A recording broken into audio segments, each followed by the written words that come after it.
What's going on, people? Welcome back to Premier League Unpacked episode 44. We're here with the guys. We got a lot to discuss.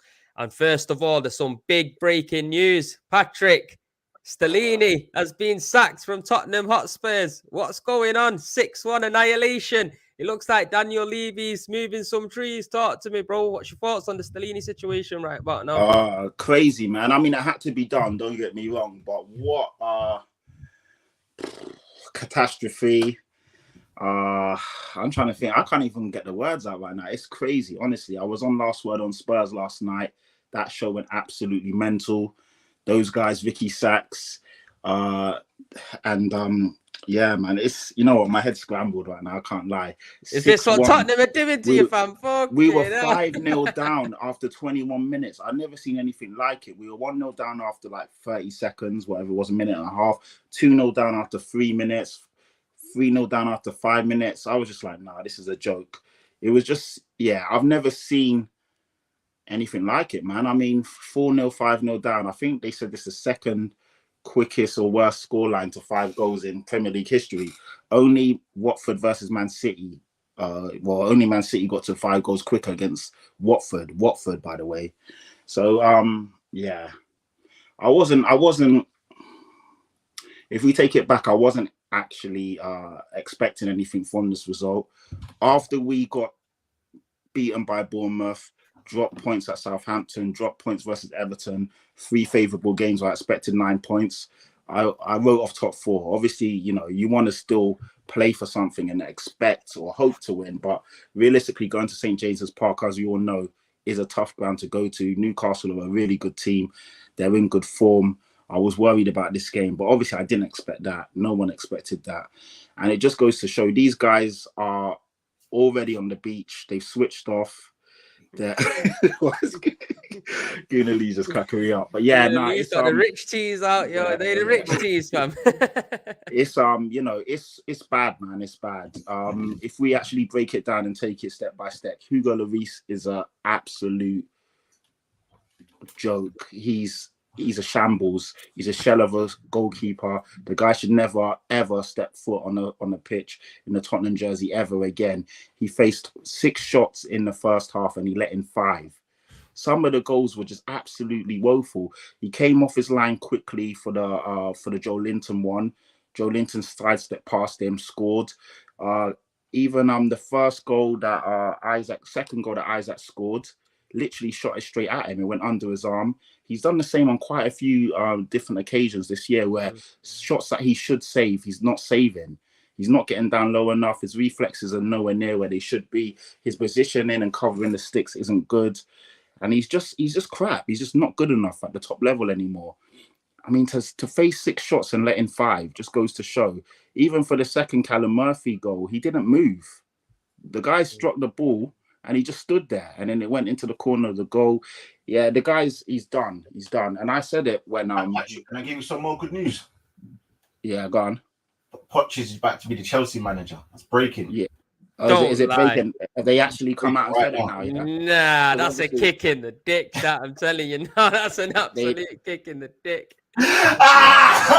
No way. That is a mad thing. That is a mad thing. Patrick, I'm telling you now, get your Levy out of shirts printed, fam, because I've been Levy out. Yeah, no. We need to hug Patrick, you know. I actually think we need to hug him, bro. Because I don't want you on the suicide watch, bro. I like you, man. Don't do this. Don't jump off a bridge. That will never happen. But yeah, the Poch one is bad. The thing is, the fan base is torn on Poch. I don't mind Poch coming back. He's not my first choice. Nagelsmann's my first choice. Poch is my second. Marcelo Gallardo is my third choice. But I do love Pochettino, and I've always admired him and what he's done for the club. And I really think he's a good manager. I don't think he's judged fairly enough when you consider all of the things he had to fight against at Tottenham, and he still had us playing brilliant football. When he first came in, he made some big choices. He got rid of Adebayor, he got rid of Bentaleb, he got rid of some players that we considered good players for us. He brought through young players, developed Danny Rose, who people didn't think was going to ever be a good player. Carl Walker as well. Eric Dyer, he made sure that he transitioned him from a defender to a DM. He pushed back. When we signed Moussa Dembele, he was more of an attacking / number 8 / 10. That wasn't working. He put him as a 6 / 8 DM. And obviously you saw how good he was. He really shaped and molded that team, got the best out of Christian Eriksen, obviously brought through Dele Alli, who was a fantastic young player in his first couple of seasons. So we can see what Poch can do. I mean, with 3 transfer windows, he didn't sign anyone whilst we were in that midst of moving from White Hart Lane to the new stadium when we played in Wembley. In our last year at White Hart Lane, people forget we actually finished the season unbeaten at home, finished second in the league. I know we were far off first. It wasn't really a title challenge, but we were a brilliant team back then. So Pochettino did so much with his hands tied. So if he is given good funds at Chelsea, obviously they've already got, I don't know if they've got a good team, but they've got some good talented individuals. But if he's allowed to shape that team in his mold, he's going to do fantastic there. What irks me is that Daniel Levy hasn't even spoke to Poch, according to all the reports. He's not even approached him to hear him out and see what he's saying. Pochettino was up for coming back to Tottenham. He said he felt like he had unfinished business, but we never spoke to the guy. We never. Do you think that might be a bit of a pride thing, though, where you don't want to look like he's going back on somebody that he's give the sack to before? And definitely. Just quickly touching on the Stellini thing before we dive into Poch, because we'll dive into Poch and Chelsea a little bit later on now, on what he could potentially give them. I think with Tottenham, I think you're right. I think personally, I'm not a Tottenham fan, but from the outside looking in, I thought Pochettino going back to Spurs would be a good move. He understands the club. It won't take him really much time to settle. And if he did get the backing like the likes of Conte's got, Jose Mourinho's got, you'd expect him to work some wonders with the team. Yeah. I'm not saying he'll go out and win the Premier League or not, but you'll see a lot better Tottenham than what you've been seeing over recent times. But with the Stellini thing, do you think Levy and Enoch and all these people around Tottenham, they still believed in the Conte plan when they sacked Conte? They sacked Conte in order to maybe brighten up the fans' mood because a lot of fans didn't want him there. Because I don't see no sense in keeping his number 2, who basically plays exactly the same as him, has the same ideas, the same plan as Conte. Do you reckon it was just like something they did for face, sacking Conte but leaving Stellini there? Yeah, for me, it seemed to be a big mistake, man. Yeah, it's a massive mistake. We still had 10 games to go, and we were literally on the cusp of Conte's last game where we drew 3-3 with Southampton. If we would have won that game, we would have went third. And then I believe if we would have beat Bournemouth, we would have been fourth, even though I can't remember what the scenario was. I think Man United would have played a day after and possibly could have went ahead of us. But the point is, we've had chances to still be in the top 3, top 4, and we've fumbled the bag on every single occasion. And yeah, you're right. I think now, looking back at it, it was just lazy by Daniel Levy. No invention, no real balls to actually make a proper move. If you're going to get rid of Conte, you knew Conte. First of all, if you knew Conte wasn't going to sign that extension or really going to commit to the club, you should have had a plan B and C in place back then. Not wait until Conte gives that. The only reason why he got rid of Conte is because Conte did that explosive run after the Southampton game. And he had a bit of time because of the international break to make a decision. And even then, he longed it out. And then he got rid of Conte, kept in Stellini. So it's almost like he did that just to, like you say, save face. And maybe it was like a mutual agreement that, okay, if I sack you, I'm going to keep your board and keep your guys. And maybe that's like a way for him to get rid of Conte and Conte to say, okay, and leave without, making a bigger deal than what it was. But Stellini's definitely not up for the job. He's Conte diluted. Conte wasn't good enough as it was in this day and age. And Stellini was, a watered down version of him. Awful, no tactics, no tactical nous, no knowledge of what's going on, no in-game management, looked out of his depth, looked like a deer in the headlights. And obviously you saw yesterday, it just all came into one big perfect storm. And teams are licking their lips when they play us now because they just can see that A, the players don't look up for it.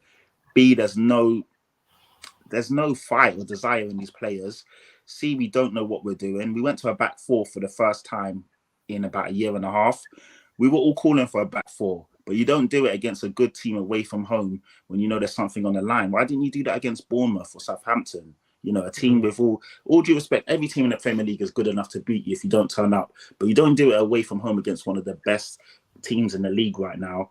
And obviously when there's so much on the line. And we just looked like we had never played a game of football together before that game kicked off. And yeah, we just got found out. Nah, The team's a joke. it was a mad thing, that, bro. The I'm telling board you. is a joke. Everything has come into fruition now, and these are things I was saying a long time ago, and people were calling me negative, saying that I'm toxic, saying I'm this, I'm that, and now they can see it for themselves. And obviously, sometimes people need to wake up and smell the coffee, man. Do you know what, Patrick? I think you summed it up perfectly as well in regards to the Stellini situation and Tottenham overall. But I think it's there's a lot more to it. Somebody's put here, Yusuf, why do Spurs fans not protest against ENIC? And I think that's part of it. I think the fans have a big part to play. I think the more you accept things and the more you are all right with certain situations, this is just going to be continue to happen again and again and again. Like, look, Yusuf also makes up a good point here. There's rumours of Harry Redknapp potentially coming back. But this is where Spurs seem to be as a club, where they're either looking to bring back old managers or bring back somebody to fill in the stopgap. Where is the forward thinking in these guys? Levy, we've seen the situation. Gunnar Lee was actually banging on about it for months before Conte got sacked. Not good enough. He's not doing the job. If fans like us, ordinary people, can see what's going on, at what point do these guys high up start looking at the situation and start being proactive and maybe having a bit of forward thinking about themselves? You get me? Because, like I said, they sacked Conte just for face. They've left Stellini in there. Now he's gone. They've gone back to basics. Ryan Mason, somebody that's already seen you guys through before as well. Yeah. And their excuses, he knows the club, he understands the club, he's worked with these players before. But is he good enough to push and get you top four? Because right now, your next two games, United, Liverpool, and if you lose them, it's looking very peak for top four. Yeah, no, top four's done, man. I said it ages ago. I said it at the beginning of this show. When we lost those three, well, we didn't lose. We drew 2 and we lost 1. When we didn't pick up 9 points in favourable fixtures, we only left those 3 games with 2 points. I knew top 4 was gone because I knew St James's Park was going to be a difficult game, but I expected us to go there with a bit of a buffer. Even against Man United and Newcastle, you've got something to at least hold on to if you get a draw, you lose one of those games, which are games you can lose because those are good teams. When you're dropping points against Everton, dropping points against Southampton, and it's the manner in which we did it as well. We didn't play attacking football. We sat back on, a goal lead or even a 2-goal lead, and then we allowed the team to push us, and then they obviously scored. And against Bournemouth, we were just absolutely crap from beginning to end. And obviously they got, they're just desserts. So you look into that, top 4's done. We're not getting top 4 anyway. I just hope now that, like I said, I think I said it on this show, or I've been on so many shows, I can't remember what's what, but I said if we don't finish 4th, which I don't think we will, God, please let us finish 8th or 9th. I don't want us finishing 5th, 6th or 7th. And as much as I'm a fan who wants the best for my club and I want to finish as high up on the table as possible, this season I'll sacrifice that to really drum home that message. So that there has to be a wake-up call and a shakedown from top to bottom. This club needs a full reset. And if we finish in a Champions League spot or even in a European spot, Daniel Levy will see that as some sort of success and not really push the club, or not even push the club, invest in the club and really take the club to where it needs to be. With Daniel Levy in charge anyway, I don't really see much changing because the guy's never going to change his ways. So ultimately, no matter who comes in, you're still working with the same, you're still operating under the same, circumstances. So it's a shame, it's a big mess. And until Levy goes, nothing's going to change. I was arguing with people on Twitter today. They called me toxic because I said we want change. We deserve more than this. And Yusuf said a point about why don't the fans protest? Because the fans are disjointed. Some of them are talking about protesting. Some of them are talking about walking out. Some of them are talking about not turning up. Some of the fans still think that ENIC and Levy is the answer.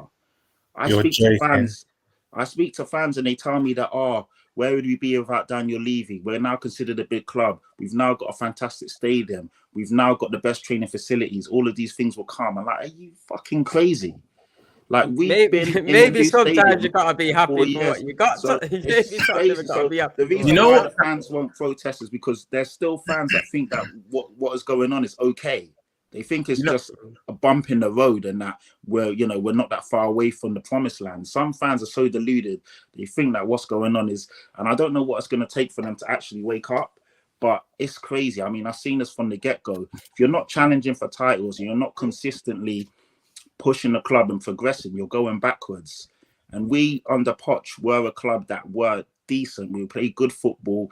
We obviously teams were scared to play us, and we actually looked like we were going somewhere. And yeah, sometimes it does take you have to take one step back to go take two steps forward.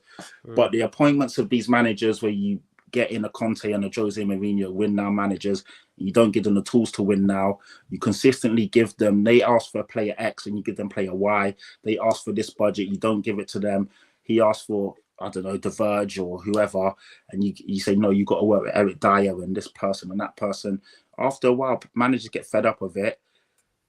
The players can see what's going on, and you can see right now, like you saw yesterday, no one really looked like they wanted to be there. Let's be honest.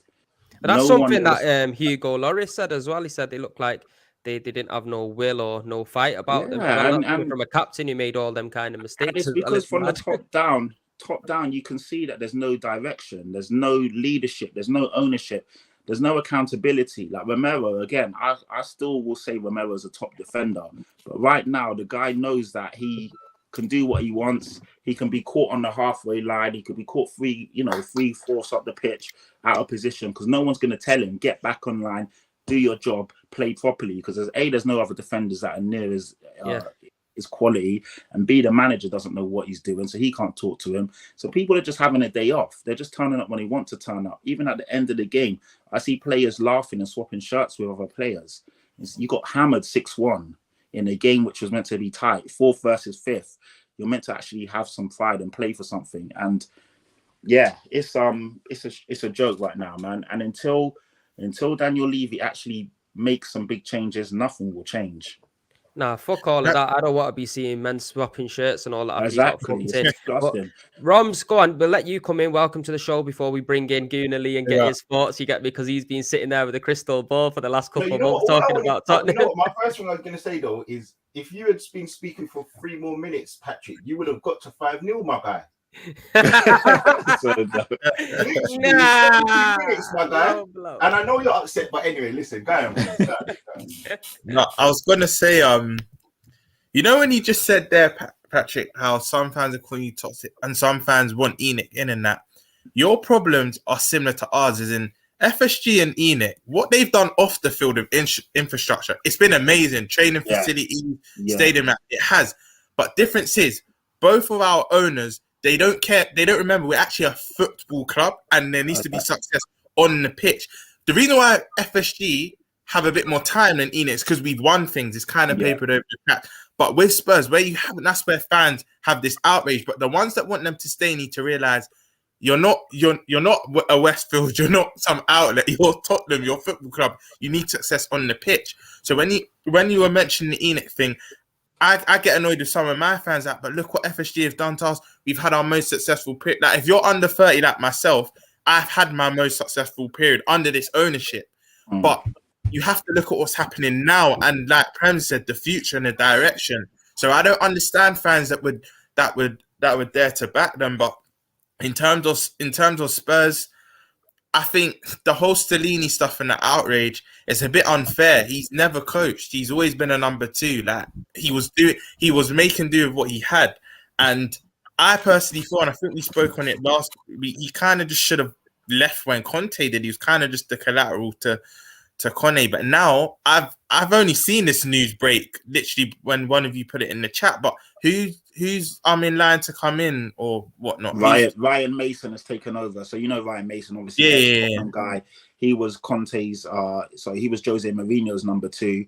He was basically their his second assistant under Conte. So he's always been around. They kind of kept him as he's the link between the manager and the players, because A, he's an ex-player, he knows a lot of the guys, and B, he's a Tottenham guy, even though he came from Hull, but he's Tottenham essentially through and through, got his badges through Tottenham, good friends with Eric Dyer, Harry Kane, yada yada yada.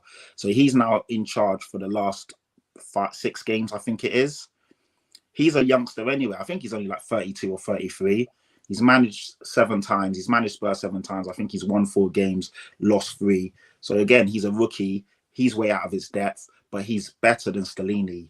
At least it's a welcome change in the sense of he knows the team, he knows the guys. It's a different voice, and hopefully it'll be something different. But yeah, Stellini was collateral damage. You're right, Roms. And it is frustrating as well because fans will tell you that you're toxic, you don't know what you're talking about.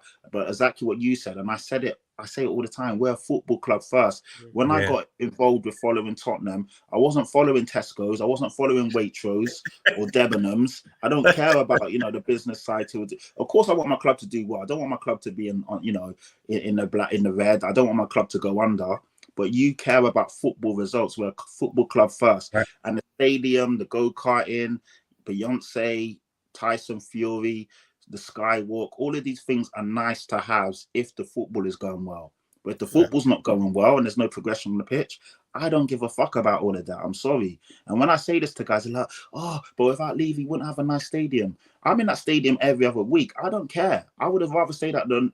Again, I had an argument with someone, just for context for the viewers. I was arguing with a few people today online, because obviously right now, the fan base is very divided. This is probably as most toxic as it's ever been. In the stadium, people are arguing with each other. You got some fans screaming or chanting for Pochettino. Obviously, other fans were chanting for Conte when he was still there. You got fans screaming Levy out. You got fans that still want, think Levy's done a good job. The point is, as well, what I was saying is that if the football's good, and you can see progression, and you can see that we're actually going places, people are okay to be patient. When none of that is working, I don't really care about all of the other stuff. We are a football team first. I got involved with Tottenham because I want to see football as an escapism. We all have we all have stuff going on in our lives. We've all got stuff that you want to, when you're watching your football team, you want to get away from that. I don't want to be going into games worried what the scoreline's going to be. I don't want to be going into games not even really wanting to watch the game, but I have to because I'm that attached and connected to my club. We got Man United on Thursday. I dread to think what's going to happen there.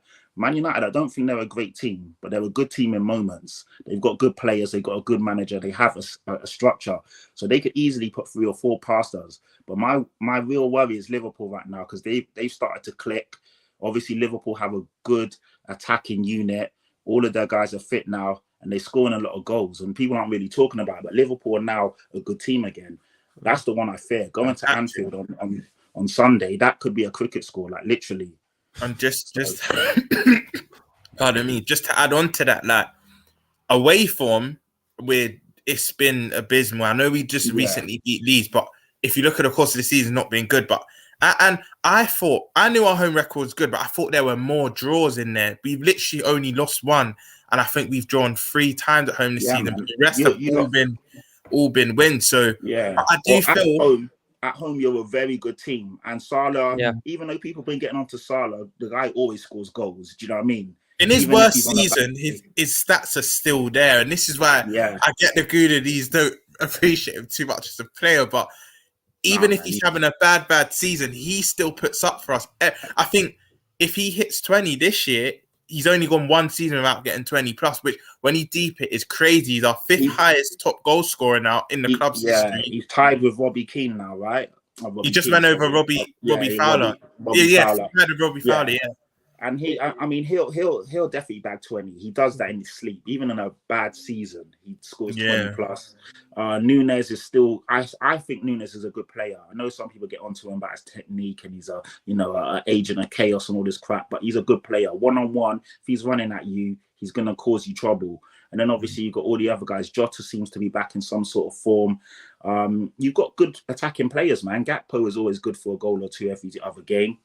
Yeah, I think. You know what, Patrick? Let me just ask you as well, just for a quick feed for thought as well, before Lee comes back in and we get him in. Somebody, obviously, Yusuf mentioned Harry Redknapp potentially coming back, but also Vic touches on Graham Potter.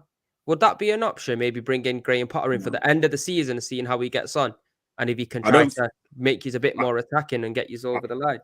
I don't think Graham Potter would be allowed to come back. To be fair, I still think he's on Chelsea's books. So, like obviously when managers get sacked, they're still essentially on gardening leave until they get a new role. And the club still has to okay the new job.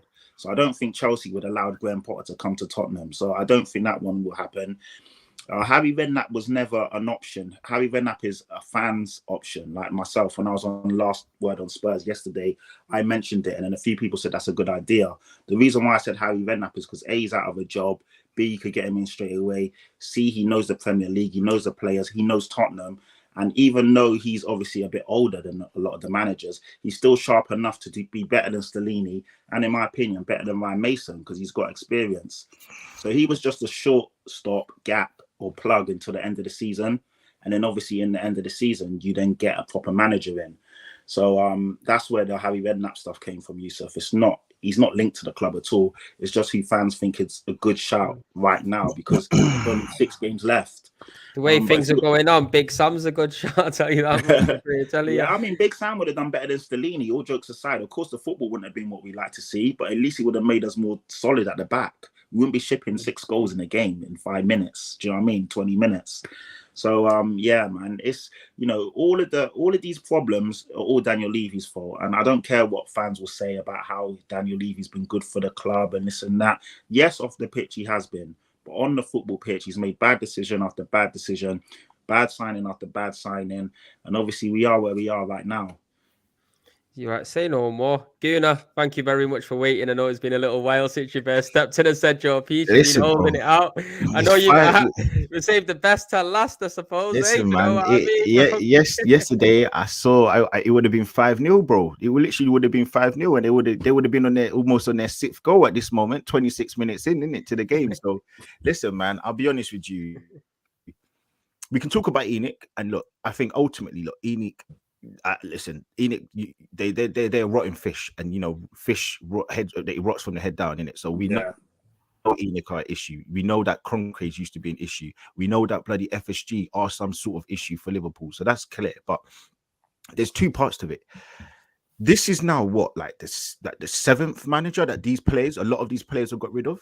These players need to start taking a little bit more ownership. They've got rid of Conte, who's a serial winner. They've got rid of Mourinho, serial winner. They've got rid of Poch, the person that they, you know, all profess to love, who's gone on to win things. Okay, fine, at PSG, but he has. They've got rid of what? Nuno. They've now got rid of this other brother. Okay, fine. I don't think he's good enough. And I was talking to my friend, and I said, look, it's a thing where this guy's just so dead. I can understand why the players, I can understand why the players, but I can see why the players won't want to fight. They don't want to play, because it's almost like you're running around in an asylum and you got nobody to tell you anything. But also the issue that Tottenham have, and this is why I actually hope that they go further and further into it, is because they rate these dead players. They rate Romero. Look, Patrick speaks about, look, Romero's like not performing, but maybe this, that, and the other. How can you allow this person to, you know, run around and be on the halfway line and not take accountability? This is meant to be a World Cup winner, right? So you know what to do. You know how to play football. He's making silly mistakes here that you would expect from a novice. You would expect from someone who's not played football. You think about Benton. I told you, if the answer is Bentancur, if the answer is Danjuma, if the answer is Richarlison, if the answer is Romero, I don't want to know the question. These men are shit. They're not good. No, hold on. Let me just. I know. Sorry, I don't want to. I don't want to cut. I don't want to cut you. I don't want to be rude, because I know you've waited a long time, and I will let you go back. But let's be serious now. Some players are good enough and are disciplined enough to do their job regardless of who's in charge, i.e. Harry Kane. Harry Kane would play for a school caretaker and still play the same, apply himself the same, and be professional. Some players, just like, say, you got people at work or at school, if they know that the teacher's a bit soft, a bit wishy-washy, when the teacher turns his back and is writing on the chalkboard, they murmur, they snigger, they talk behind the teacher's back, they throw stuff at other people because they know they can get away with it. So Richarlison. But do you know what you're missing, though? Sorry, let me just land. Let me just go out, because I hear what you're saying, but I don't agree with it. So people like Richarlison, I don't know why you put Danjuma in, because he's not really played. And when Danjuma has played, he's shown. No. I was just saying, like, these players are not good enough. But Richarlison and Romero are those kind of guys where, if they have a coach that has a structure, has a setup, and has, you know, there's discipline, they will play well and they will play to their abilities, and they're good players. I.e., when you see them in the World Cup, both players looked really good. Let's be honest. Let's not lie here. Romero come in and was a fantastic centre-back for Argentina, helped them win the World Cup. And we also, what Richarlison did, he scored really good goals and he looked good in a very good Brazil team and kept good players out of the team. So these guys are good, but no one's going to thrive in a team like Tottenham at the moment. The setup's poor, the manager's shit, Conte wasn't really good and wasn't really doing his job and wasn't really applying himself. You could see Conte didn't want to be there. So sometimes players, when they know they can get away with stuff, they won't really apply themselves. And it's the same in any walk of life, work, school, whatever. That's all good. That's all but fine. Bentancur is a good player, and he was playing well for us. No, I don't know where you're going with that one. What I'm saying to you though, and you've made some decent points, but what I'm saying is your first point eradicates everything you said because you used an example of a school. These are men. So they have to have their own ownership. So you eradicate everything you said by the fact that you've acknowledged that you're comparing kids to men. What happens? Just an example, but I know. But what happens? What happens with, you know, as you grow older, as you get maturity, you take ownership. So these players have to take ownership. And my point is about these players like Romero and the likes of Richarlison and the likes of Dan Juma and the likes of Bentancur, is they're just basic. They're not good. Like these players, yeah. When if you had like when you do those little stupid rankings and you're like pick one player from the $3, one from the $2, and one from the $1 to like make these man wouldn't even make $1, bro. And if they do, you'd have to squeeze them in there.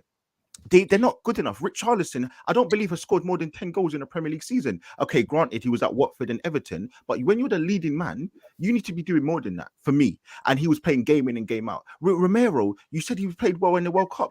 The first game against Saudi Arabia, he was dead. He got subbed. Yeah, and but he came back. The context to that is he was injured. But my point is, when he got back in the team, he kept Martinez out. He kept cool, all good and well. All good and well, all good and well. But you use the whole barometer of the World Cup. Can I tell you, Mustafi's won the World Cup? Can I tell you that? So you're using this barometer of the World Cup. It doesn't mean just because they're World Cup winners that they're this World Cup. Wait, hold on. You use the Özil's won the World Cup, and we know how he was flash hot and cold at times. So my point is, what I'm trying to say to you is, these players that are not playing well and haven't played well yesterday, and since Conte's left, and when he was there, they were up and down, etc., etc. How you can now mentally feel like you can trust these players when they've got rid of all these managers, and when you've seen them down tools, which they did yesterday, that shows who you are.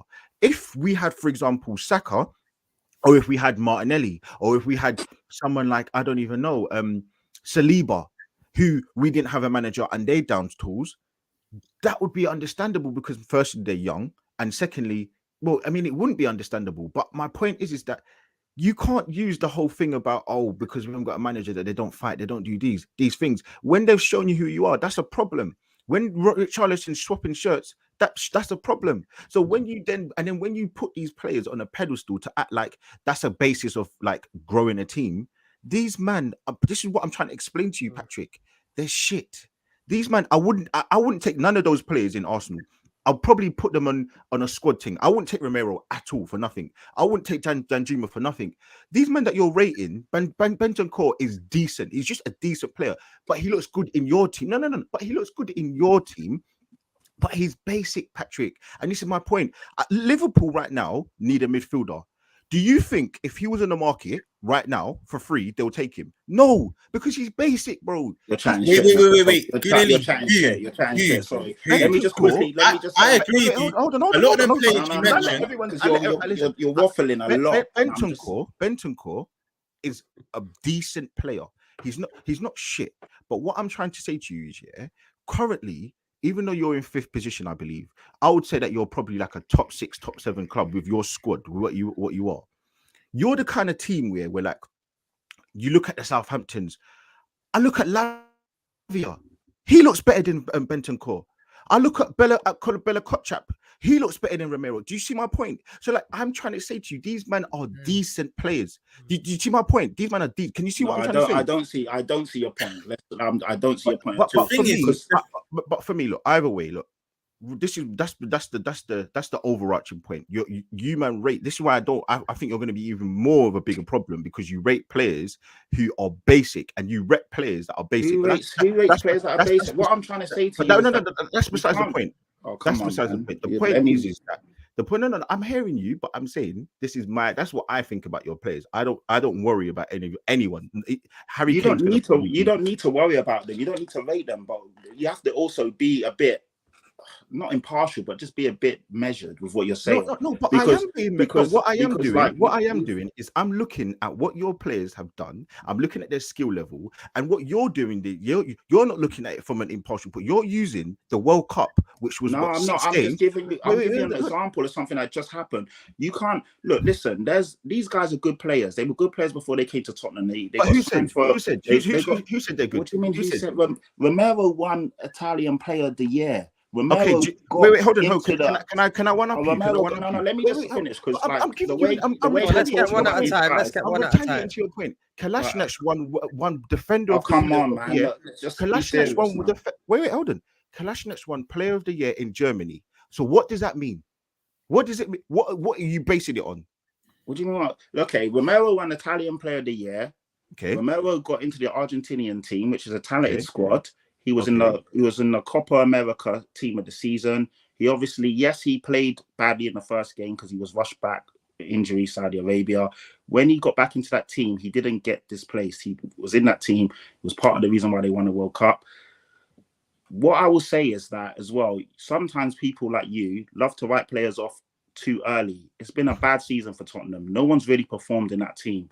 Let a new manager come in that has a setup, has a structure, and then judge them. Because the same guys were writing off Rashford last year under a crap manager and under a crap system. Now this year are saying Rashford is world class. So sometimes you got to be a bit measured, look at the context and the surroundings and what a player's working with, and then judge them. You saying Richarlison's rubbish. Richarlison's performed for Watford, Everton, and in the World Cup. At what level? No. But these are Premier League clubs. At what level? No. But what was how can he be rubbish all of a sudden? Yes, wait, hold on. Can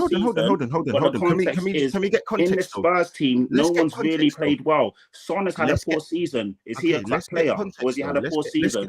So that's what I'm saying. Be a bit measured and balanced with him. You're saying Bentancur's crap. Bentancur's a very, very good midfielder, and I guarantee he will get into most Premier League teams. Okay, fine. But look, if you might not get into the Man City team, you might not get into the Arsenal team. He'll definitely get into the Liverpool team right now, and he will get into a lot. So don't tell me that he's a crap player. That's nonsense. You're asking me to be measured. I'm bringing everything I bring to you. Wait, hold on. No. Wait, no. Because you're saying stuff, and I've come back. You're not saying. I lost it. Hold on. You'll use everything I bring to the table. It means nothing to you. So it does. I've answered it. Everything you said, I've answered, and I've given you good reasons why what you're saying. Patrick loves his club, but he loves his players, man. You gotta give him it. I've explained to you that these players that you rate, that you've mentioned, they're not good enough. I give you a retaliation to why I've seen they're not good enough, or what's the premise that you take to make them good. You give me a Richarlison, for example. Yeah. He was at 2 relegation teams before. Everton, he just about kept them up. So what you're doing is you're trying to exacerbate. Wait, hold on. You're trying to exacerbate. You're trying to elevate this guy from here to here to make him seem like he's some world beater. Because he didn't. I didn't say that. But this is what I'm trying to explain to you. You're putting man on pedestals that they don't need to be. The only player on your team or in your team that is worth anyone to talk about, anybody, is Harry Kane. You don't understand that you, from your Tottenham lens, and let's be honest here, yes, you can be at times a little bit more measured than some people, but you are very Tottenham centric. I'm not. I'm actually quite measured. You're very Tottenham centric. You're very Tottenham centric, and there's hardly anything. You even said it. You're very Tottenham positive. So there's not many things other than Enoch and the man and the owner. Or what's his name is Levy. Yeah, all of that. Other than that, you won't really bash and say negative things about your club. And you know what? That's fine. We have that's not true. That isn't true because there's been so many times I've gone to Højbjerg, Eric Dyer, Hugo Lloris. I've got onto so many players. Davinson Sanchez. My point is that you take into consideration someone like Igal, someone like Ty. These are very Arsenal pro, and you can't really say negative things. So what I'm trying to say, you are maybe not as bad. Basically, Not your as bad. Tottenham time. No. You're not as No, bad. no, I'm not. I'm actually and I'm very giving you honest. credit, So, but what like, I'm Big up this Ty, is not, by the way. again, I'm telling you, Oh, I yeah, rate shout out him. this is Oh, slander because what I'm this trying is to say not to what you I is, yeah, do. but my overarching point, my point is that look, we can blame Enoch, we can blame all of these players, but you ain't getting anywhere with the players you've got anyway. And these players, what they showed you yesterday, they've got rid of 5 or 6 managers, 2 that are meant to be top managers. We've seen what Mourinho's going to do at Roma, and now they're in Europa League semi-final. We've seen what Conte's done in Inter Milan, at Chelsea, and at Juventus, and now what he's going to do at Tottenham. My point to you is, these players, every single and Poch, we've seen what these players have done under different managers. They are not good enough, Patrick. Harry Kane was on that pitch yesterday. Harry Kane was on that pitch against Brighton, and I understand. And I understand. Yesterday, you said something very true, and I've been saying it. Harry Kane is not a leader, and well done for admitting that. He is not a leader. You made it. Oh, very well clear. done. Now you acknowledge that I'm not You made it very clear. And this is why I say that you're a little bit. Go through my tweets. Lloris, Romero. This is why Dyer, I've said you're a little bit more. You're a little bit more measured. But the point I'm is, very measured. I'm honest. Right, listen, boys. Listen, boys. We're 40 minutes in, yeah. You ain't getting nowhere with the players. Let me just come to Roms, yeah, and then we're going to move on to the Arsenal. But look, you two stay quiet now. I don't want to hear a repeat from you two, yeah. All I want to say is I actually hear both of what you just. That's what I was going to say. I actually understand what Gunali is saying, because personally, I've said it many times. You know why I stand on Romero, Patrick. I don't really rate him as a player because personally, I get what you're saying in the aspect of certain managers can bring the best out of certain players. But I personally think Antonio Conte is one of the best defensive coaches in the world. You get me? And I think that's what he's known for. He is, regardless of however you look at it, he's known for being one of the best defensive coaches in the world. And if he can't get a tune out of Romero, that's worrying signs for me. Do you know what I mean? That's why I can't really rate Romero too tough, because it might be a bit early. We may have to wait, and he might grow into a player that might change my opinion on him.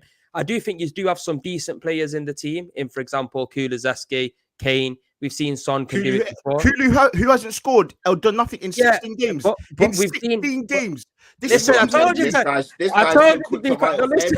Yeah. No. Listen. 16 games. Let me fucking finish, man.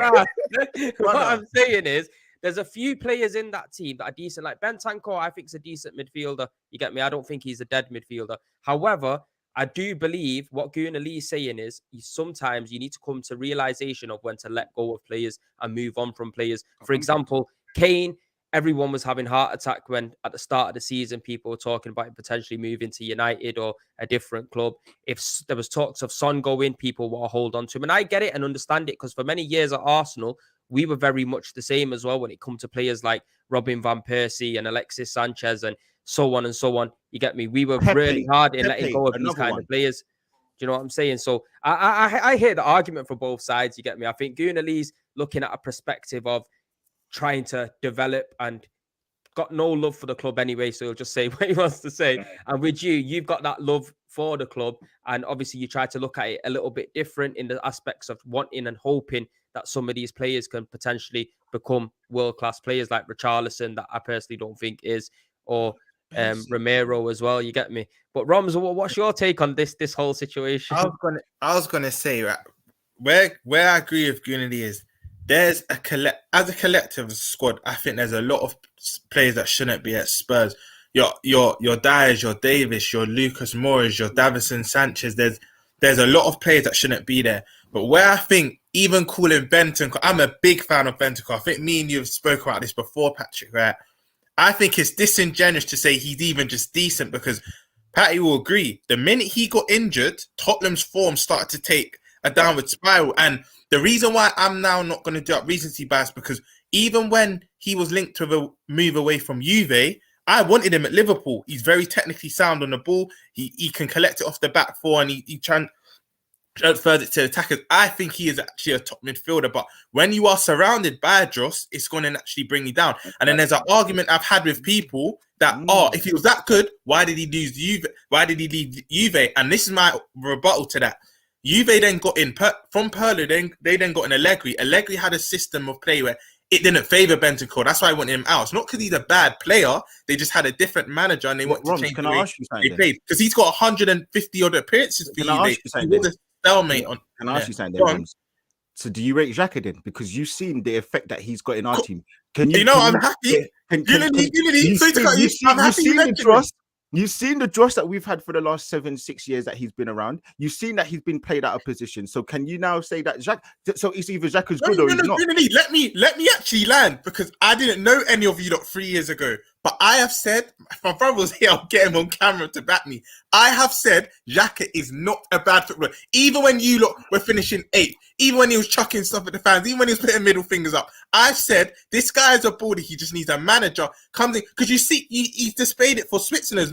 Like Patrick was saying, yeah, when managers come in and have a certain system, some players flourish. I always knew there was a player in Xhaka. So to answer your question, yes, I've always rated Granit Xhaka. There you Always. go. Thank you. I like Roms. He's down the middle. Always rated Xhaka. Balance. And I said Arsenal fans would be, and I get it. When you'll see the things with Xhaka, right, I feel like the reason why you lot got mad at him, some would say his ability, but it's because of his passions and sometimes his discipline. In key moments, he's getting sent off. That's why I think Arsenal fans lead their head. But he's never actually been a bad footballer. Even when you lot were down in the dumps, he'll come up with a nice goal, a nice pass. And then when you see what he's doing for Switzerland he's been bad for at times, bro. Don't get it twisted. But then, Fred, he's been good at times as well, bro. He has been good at times. But yeah, so to answer your question, I've always rated Xhaka in that. But for me, to call Bentancur just a decent player is disingenuous, because I think I'm going to go as far to say this. After Kane, I genuinely think he's Spurs' best player. And the minute he got injured, would you say Bentancur is a world-class player? No. He's not world-class. See, I think he's a decent player. I think he's a good very good player. player. He was the guy that he was press resistant. He would pick the ball up off the defenders, beat a man, and he would push the ball forward. He was chipping in with good goals, key assists. He was allowing Højbjerg to even look better. Since Bentancur's dropped out of the system, you've seen how crap Højbjerg looks. But when Gunnar Lee says stuff that I don't, I hold on to players, or I think rating half the squad. How many times have you seen me on podcasts get onto Dyer, Davidson, Sanchez? No, I'm not talking about those players because we know they're dead. I'm talking about no. Let me finish. Let me finish. Sessin Young. What is it? We know they're dead, so that's obvious. Oliver Skip. No, people don't know they're dead. Some people. You rate Cooley? Do you rate Cooley? Of course he doesn't. I think he's decent, bro. He even said before he's crap. He's not scored. No, I didn't. No. I've said to you the players that you mentioned. The main ones for me are Romero. Lloris was rated not by you, but rated by Spurs fans. Romero, Lloris, Dyer used to be rated by people. Bentancur, I don't think he's just an amazing player that people wax lyrical about. Kulu, I think he's, he showed a little bit, but that was 6 months. And I said, look, the issue was that was when people were comparing him to Saka. That was my issue. Not to say that he's not a good player. And obviously then the likes of Richarlison, who as I've said, these man, and then the people like Danjuma, people are like, oh yeah, we've beaten Everton to Danjuma. I'm like, yo, if that's the answer to your question off the bench, brother, I don't want to know. Look at Pedro Porro. Okay, fine. Look, again, perfect example. He's come in and he doesn't look great, but people are like, he's the new Messiah, like he's the new Cafu. I'm like, brother, this guy is an. Who's these people? Who are these people? I think don't do this. Don't do this because Patrick wants receipts, fam. Don't do this because Enix onto your internet. Enix onto your internet. Look, don't worry about who I'm seeing it. Everyone says it, but my point to you, is like what was so beautiful about yesterday and the game is, I actually think we saw the death of Tottenham yesterday. And we've seen the resurgence of Newcastle. It was like poetic justice. You guys are now in the dumps, and I don't see you coming back for a while. Harry Kane's definitely going to leave. You don't have a manager. You don't have anyone who's going to do your transfer. You don't have money. You got a dead stadium, in my opinion. We do have money. This is the thing. I think you got a toilet bowl in the stadium. Nah, and ultimately, come on, Lee. Let him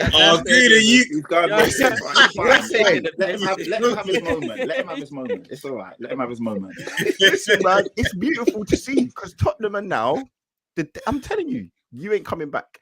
I don't think you're coming back, so it's nice. You know what? It's a bad moment. Of course it is. It's a horrible moment, especially when you lose to Newcastle, who essentially, like you said, one team's on the up, the other team's on the decline. But let's be honest right here. Tottenham is still a big club. Tottenham still have funds. If Tottenham get the manager right, a lot can change very quickly. And you shake your head and stuff like that. But we've seen what Unai Emery's done.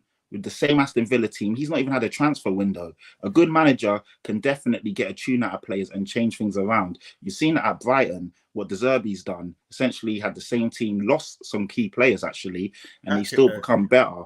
So I agree with that. What you were saying, quickly with the Spurs thing, though, you still need to be careful because I think the manager and his backroom staff, and even a director of football, because I think Paratici, I was reading, I think he did get found guilty.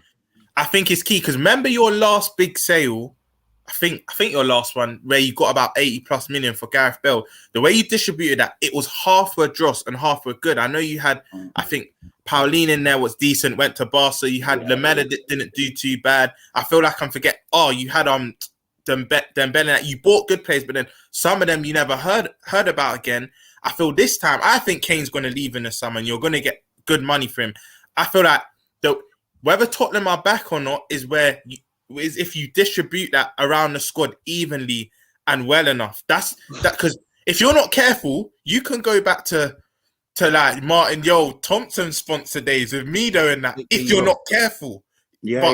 The way you reinvest is key. It's key. Yeah. Can I ask you a question? I just want to say, Holtby had a good left foot on him. Though. Let me ask you, Patrick, okay, let me just ask you: do you think you're over a course of a season you're better than Man City?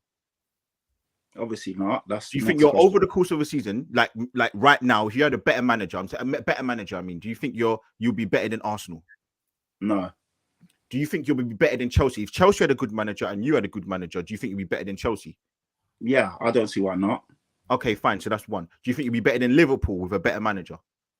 It depends what happens in Liverpool, if we're being honest. Okay, cool. But I'm just saying right now, do you think if you and them, they had no injuries, you had no injuries, you had a better manager, do you think you'd be better than them? The thing is, and this is me answering honestly, I don't know, because Liverpool, I didn't expect. I thought Liverpool would be challenging this year. But that's what I'm saying. In normal circumstances, that's what I'm saying. What is the normal now? Because will Liverpool get back to that, or will they continue here? Yes. So normal. I don't. What you expected? Answer is I don't know. I don't know what you expected from them if they didn't have all these injuries and like if they didn't have all of these things going on. You would have expected them to finish higher than you. You would have expected Chelsea to probably finish higher than you. And moving forward, I didn't. My predictions at the beginning of the season. Okay, fine. My top four at the beginning of the season was Man City, Liverpool, Tottenham, and Arsenal. I didn't expect Chelsea. Okay, fine. But what I'm saying to you now, we know Chelsea have spent £600 million. They're going to get Poch, who I believe he's going to be decent for them. I don't think he's going to be amazing. I think they might have another poor season, but the probability of them, the way they can outspend and get players in, and he's going to get his transfer kitty to get a couple players in, the probability is that they're going to finish above you next season. Newcastle. I don't know. I don't know. To be honest.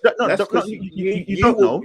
You're quick to write us off. But what I will say is, let's see who the manager is. This is crazy. Let's see who we get in. And that's not crazy because even right now, Chelsea are dead food, though. Yeah, no, they are. But what I'm saying is, the probability of them sitting in 11th position next season is going to be quite unlikely because they've got money. They've got money. But you don't know this, though, Lee. Because they've got money.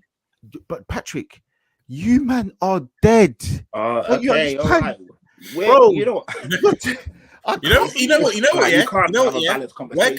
Where Guna has a good point, though. Poch with young players, you would know this, Patrick, is excellent. And Chelsea have a plethora of young players. They got so much young players. So he can go in. That's my point, Roms. Like, what I'm saying to you, I get your point. Like, Chelsea are crap. But I'm saying what we know from Chelsea right now, what we know from they're going to do a long-term project, what we know from Poch, what we know from Chelsea, they spend money as well. The probability of them finishing above you next season, I'll probably say, look, 60% that they're going to finish above you. Not that high, but probably. Arsenal will probably finish above you. Newcastle, I believe, okay, give or take, but they will probably finish above you. My point, what I'm trying to say to you is, you've already got 5 teams. Liverpool for sure are going to finish above you next season. They ain't going to have another season like this. They're going to get a couple players in.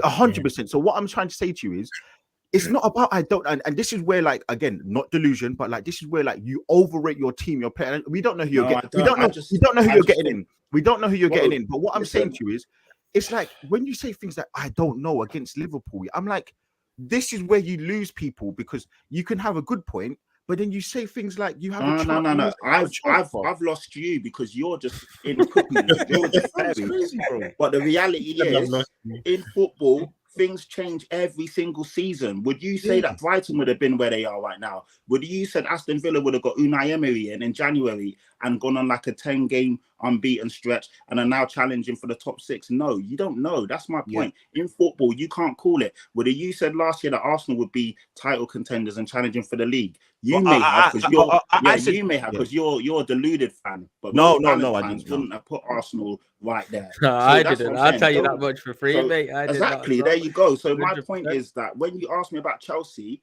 and Liverpool, I legitimately don't know. Because Liverpool are a good team on their day, but they've had days where they're not a good team, and that's just me being honest. How many? And again, but how many times have you had not good days? And when you're going to lose, you're probably going to lose your best player. You're probably going to lose your best player. We could, but we might not. But you know what, though? Look, I think you need to lose him, though. I think a big man thing. Yeah, I think you need to lose him. You need a rebuild, and the rebuild is going to take some time. Look, Patrick, you're probably the only Tottenham fan, that I feel sorry for a little bit. You get me, because I like you. But the thing is, I hear what Guna's saying. You get me, that right now, the way things are going at Tottenham, it just doesn't look good. It doesn't look like there's an upward trajectory. You don't really know what's going on. Best players can be leaving. And I think, to be fair, there's got to be a realization to look at it and think, you know what, that is the situation right now. And they do need to get rid of a lot of their players. Cash in on Harry Kane if you can, and go for a rebuild like Arsenal done. Nothing says that the rebuild's going to be as successful as Arsenal's just yet. But at the time, in this moment in time, that's what you got to hope for, I suppose, as a fan. Do you know what I mean? But look, we're 55 minutes in, we've not even touched on Arsenal yet. And I'm kind of happy for a little second. You get me? I'm glad that it's diverted all onto Tottenham. But look, let's move on from it now. Yeah, I think you've both made some really good, valid points. Gunnar always comes with the smoke and the chat. You get me? Patrick backs his team, and also there's a lot of sense in Patrick as well. That's why I like you. You get me? 100%, 100% as well. 100% there is 100, 1,000%. I just think the only point where he misses, as I said, is that there's some players who I think he puts on a pedestal. Basically, Gunnar is trying to say you're on your knees for certain players, Patrick. Yeah, let's see. If a new manager comes in and these guys are still crap, then I'll say, you know what, Gunnar, you got it right. But if the new manager comes in and these guys are performing at the level I expect them to be, then we'll see. None of us know the future, and that's what's so beautiful about football. People can get it right, people can get it wrong. Some people might get lucky, some might not. But let's see. Are we judging him under Ryan Mason as well as a new manager? Or? I wouldn't. I wouldn't. Yeah. That'll be unfair. He's not being serious. He's not. You know what I mean? But look, fuck Tottenham now. Yeah, let's look at the Arsenal situation. Gunnar, I'm not happy. I'm telling you, I'm not fucking happy. I've been supporting these, man. I've been putting my belief into it. I've been inflating my chest. You get me? I was up to the hills after West Ham and Southampton, bro. I'm on the floor, bro. I'm telling you now. I've accepted defeat already. I know it might not be mathematically over, but realistically, like I've said on one of my videos before, you could put the lottery on. Whether it's not realistic, you're going to win it. We could go to City. We can win. Realistically, I don't think we're going to win. You get me? It's that kind of situation. And even if we was to win at Manchester City, I personally think that we'll still drop points moving forward as well to different teams the way we've been playing. You get me? So I'm not going to lie. My weekend's been fucking ruined, man. Go on. I got a question quickly for you and Gunnar. Is this Saliba news actually true? That I thought he might come back with a few games to go. Is he actually out for the rest of the season? Listen, let me just say, one thing for sure, two things for certain. I knew ages ago, someone told me that he was out. Yeah, you said it. You called it. You were arguing with Jess. You were arguing. I said it, and I told people because someone told me at Arsenal, because I've got some very good links which people don't believe me about. Hey, Gunnar ITK. He called this. I said it. Yeah, when are we in a box, fam? That's why I know. Saying, and this is what people. This is what I don't like. And again, not Jess, because I like Jess. It's not about Jess. I'm talking about just in general. What I don't like about Arsenal fans is we know that, like, what our manager's like. We know that Arteta lies. We know that he doesn't always say anything. He doesn't say anything in press conferences. So when he says things like Zinchenko is not going to be fit against Southampton and we see him training, we know he's lied. So when he says like, Saliba might be back next game, we know that he's not going to be telling the truth. Either way, one way or the other. So don't take anything he says. He needs an operation, or the likelihood is he needs an operation. I don't understand what the club are doing. It looks like negligence now because they're trying to rush him back because obviously we can win it. But if the man is this crocked from what I know, make the guy get the injury. You shouldn't be relying on other things like that. Like, unfortunately, I accepted it after Liverpool that we ain't winning the league. I definitely accepted it after West Ham that we ain't winning the league.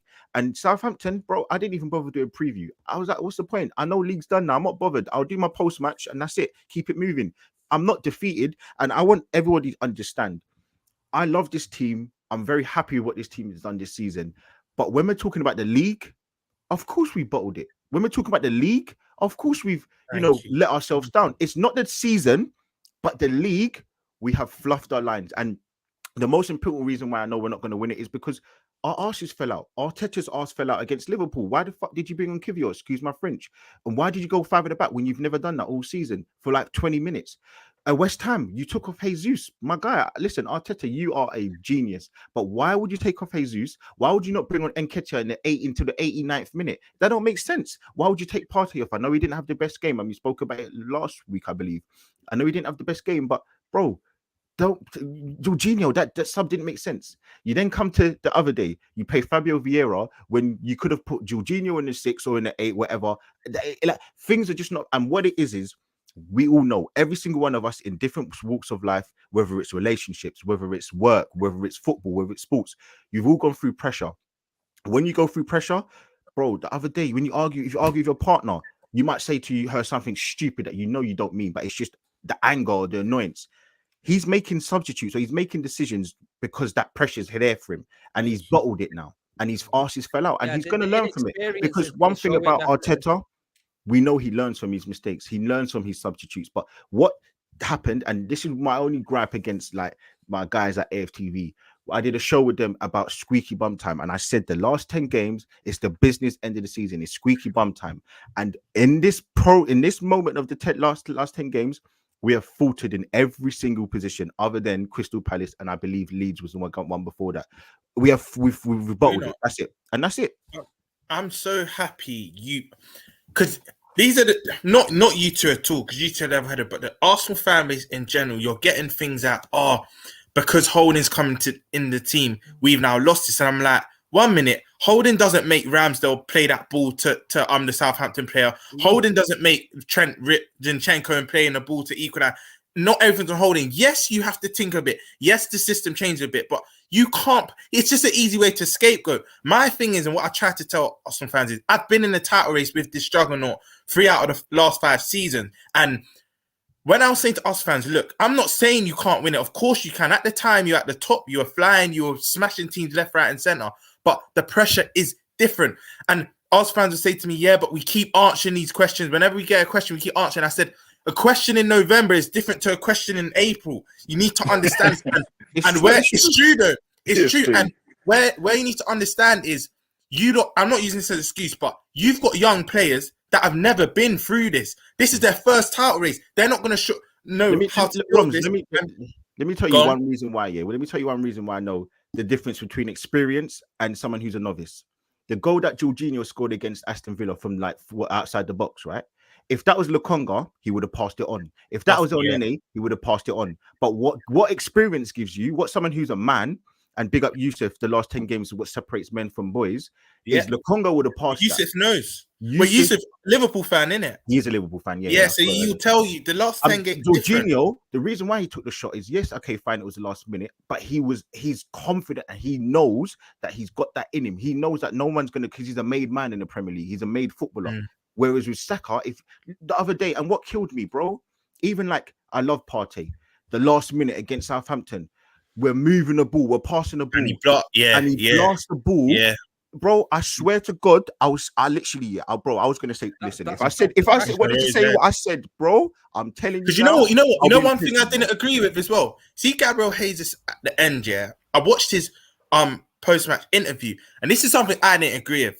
When he said, we don't have champions or winners, I get it. Overall, you don't. But then when I look at individuals, Jorginho, Euros and Champions League winner.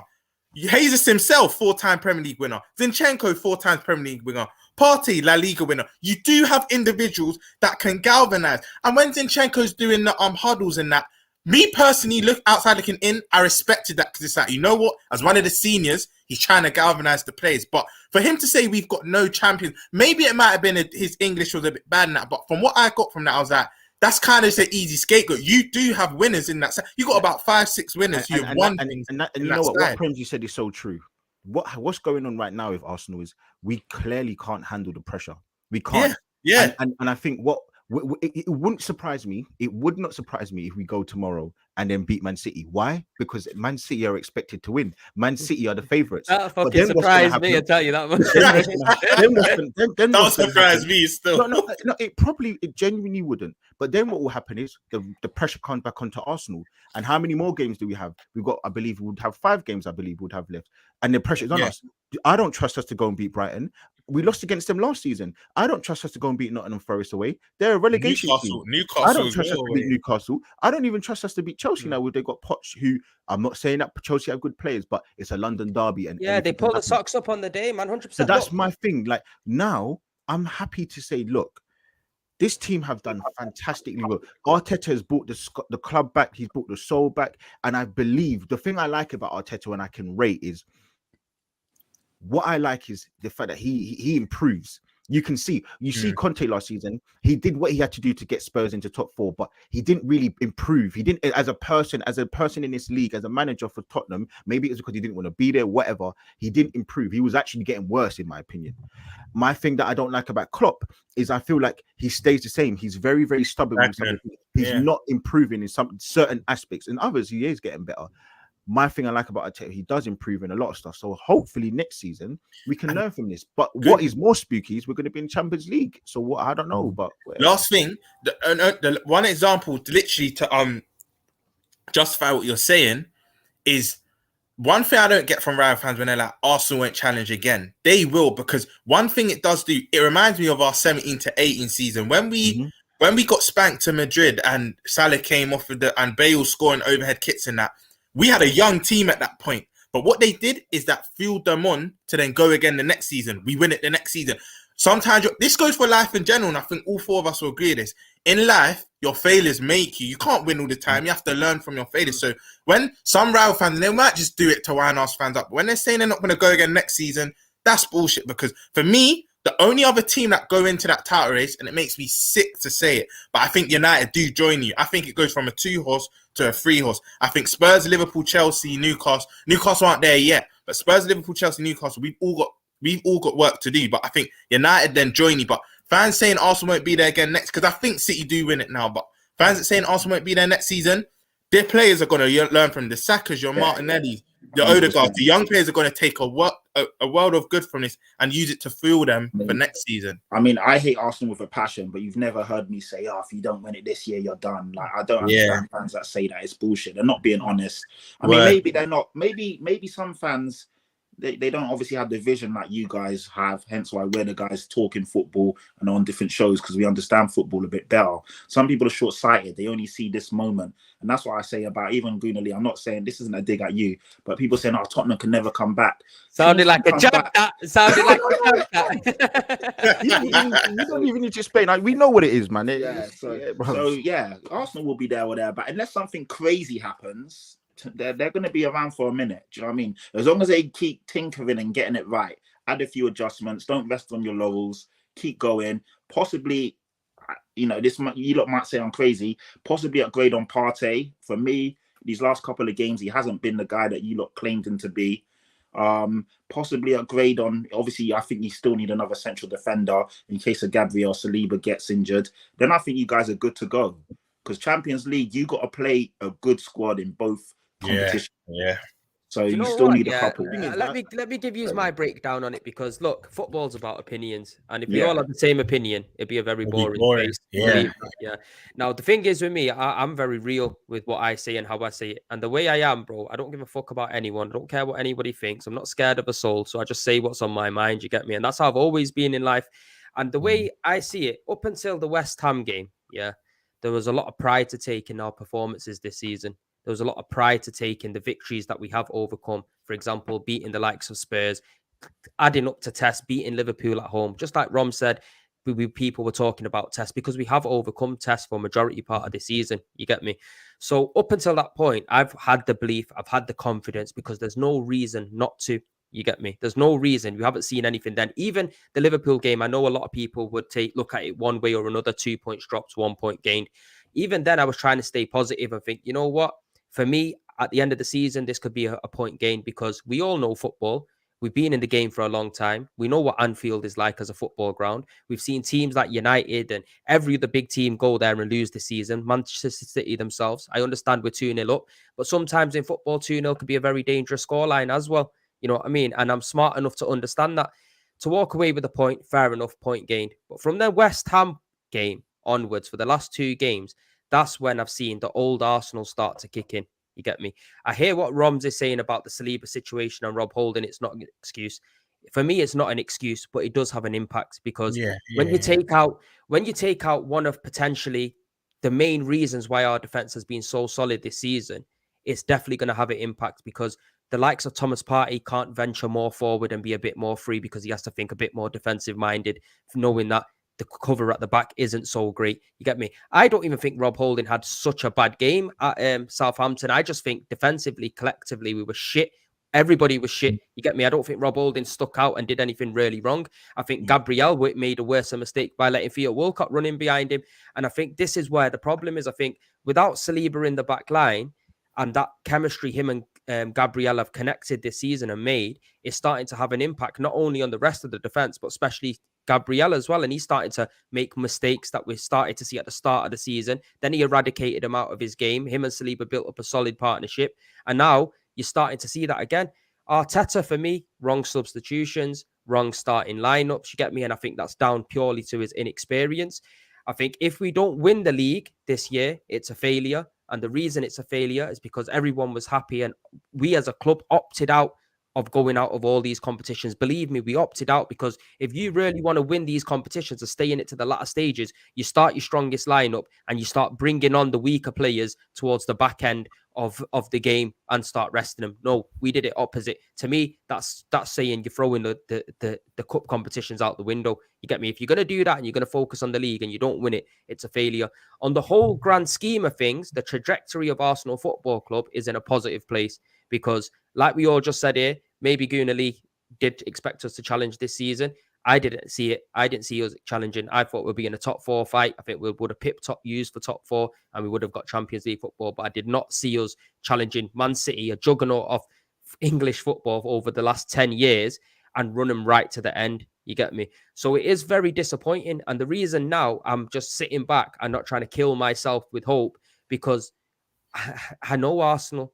And I've seen this kind of Arsenal before. You get me? I hope to God that they can prove me wrong and win every single game. But just like Gunali said, even if we do go and beat Man City, I'm telling you now, we're going to end up slipping up against the likes of maybe a Brighton, a Newcastle, potentially Chelsea at home. There's still more points to be lost. We've seen Liverpool, I don't know, was it 97 or 99 points? They came second to Man City.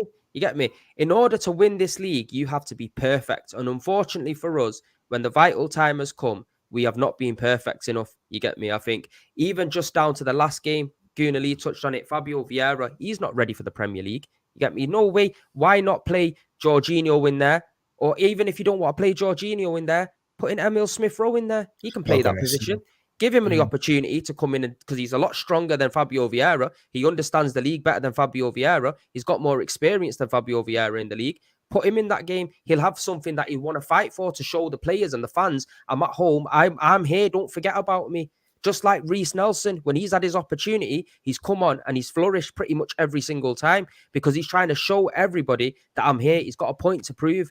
So I think that's where Arteta's inexperience has kind of killed us. You get me? And what I don't like is I don't like a lot of our fan base that has like toxic positivity. That's the word. You get me? Like, look realistically at things. I understand realistically we can go and win the league. I understand that. But like I said, realistically, if we're going to put the lottery on, we could win the league. But is it likely for us to happen? It's not likely now. You get me? The way Manchester City have been playing for number of weeks now, they're just looking unstoppable. They've got the experience to get over the line. They're playing us at the Etihad, not at the Emirates Stadium. You get me? And for me, their run-ins probably slightly easier than ours as well, if we want to look at it that way as well. You get me? Like people, and even look, people. Wait, Gunali, just before you go quickly though, one thing I will say, Prams, though, experienced City are, I do think they drop points. I just think Arsenal drop more points. I don't think City win their next 7 in a row, but I just think Arsenal will drop more points than a City because I've watched too many title races. I can't see. It's possible they're capable of doing it, but I can't see them winning 7 games in a row. I don't think they'll lose any games, but I can see them drawing a game outside of your one. Do you know what I mean? Yeah, but I can't see. But in order for them, they beat us, bro, which is probably 8 out of 10 they'll beat us, and that's me. I don't want to feel defeated, but I'm just being realistic. Even if they drop points in one more game, that's still not enough. I can't see in the last 7, 8 games City have got that they're going to be dropping points in 3 games, 4 games. That's just not in their DNA. Regardless of what, if it was in their DNA, they wouldn't have won 5 out of the last 6 Premier Leagues or however long, how much it is. You get me? It's just not realistic.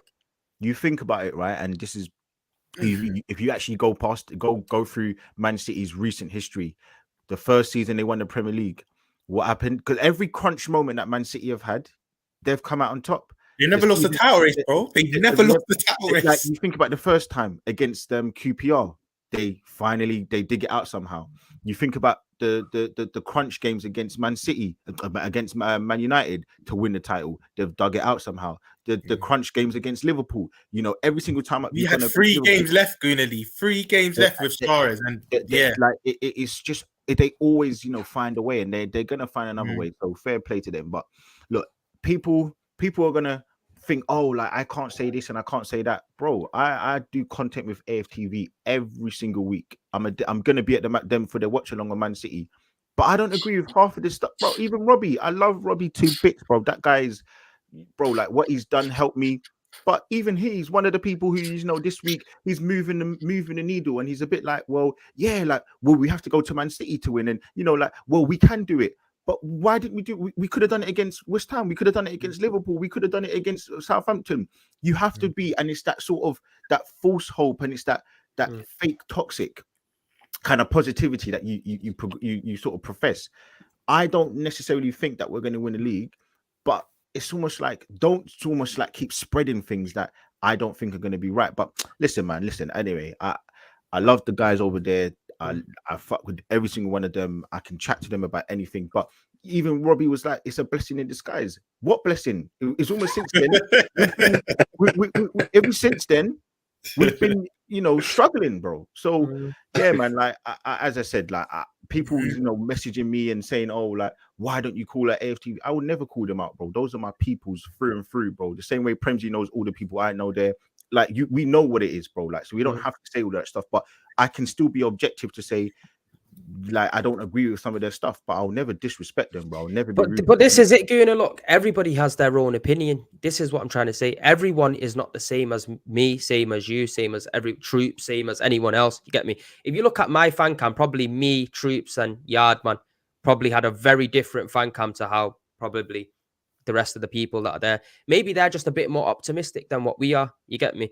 But the thing is with me, like I say, you just have to speak real. You get me? Say, for example, like I said, bro, for Robbie, if it weren't for Robbie, I wouldn't even be doing this right now. Big man thing, you get me? Like, and this is it. I got so much respect and admiration for him. It's like saying I can sit there and I can banter to him to his face. Like, even on my fan comment, I said to him, right, you like buttering things up.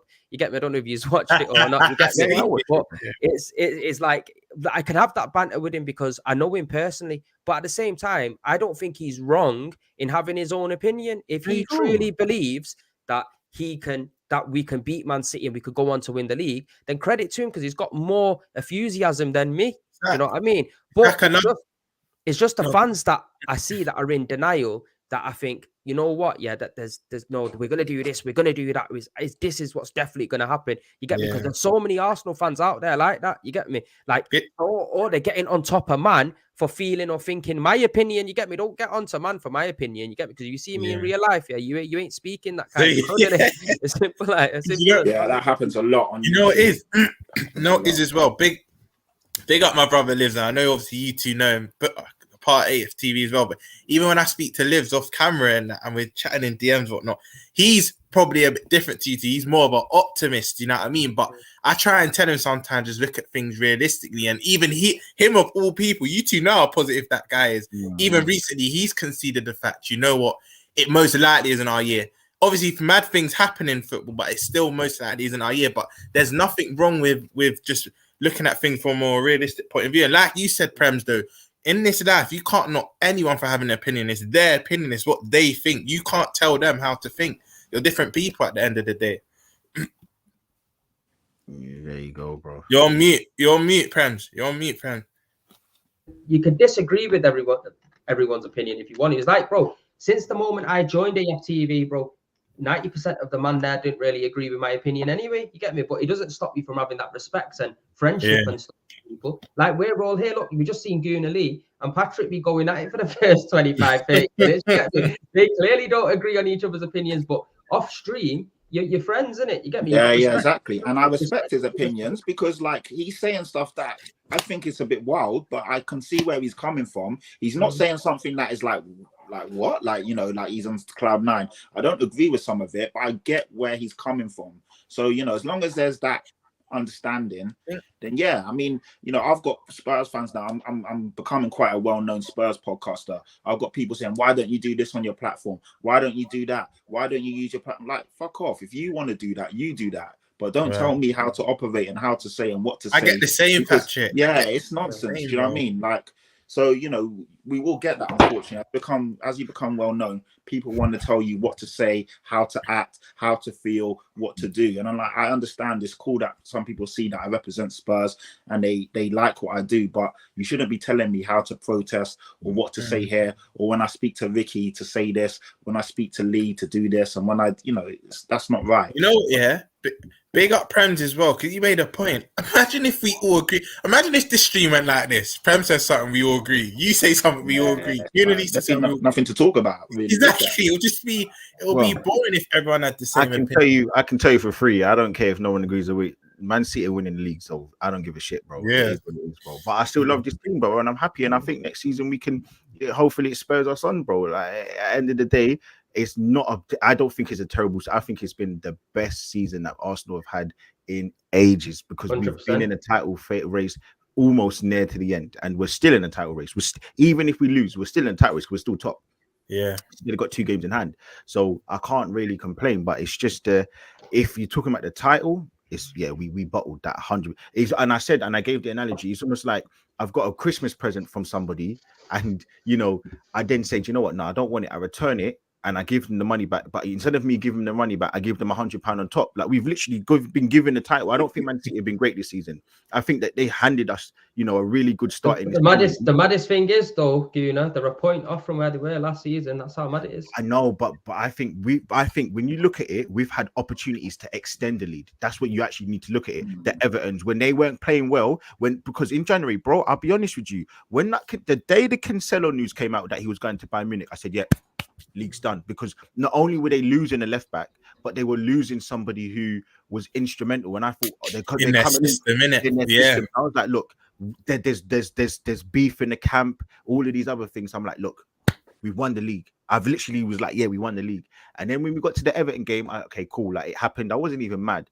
But from that Brentford game, when we didn't win, when we drew in the last couple of minutes, whatever, I was kind of like a bit shaky. And then we lost to Man City a bit more, and then it's just been teetering. Wait, you were shaking after the Brentford game? You hit that well. You hit that well. Because the game after that we had Man City in it. We had the Man City game after that, and then we lost. I'm not gonna lie, I was believing all the way up until just that West Ham game. West Ham game is what fucks me over straight. When I seen that, I thought, no, that's unacceptable. Yeah, that's the old Arsenal kicking right back in. You get me? And that's not what I'm on, and that's what PTSD, in it. Get me? Nah, big man. I was looking at that thinking, no way. This team that's just been pumped in by Newcastle 5-0, 5-1, 2 weeks ago.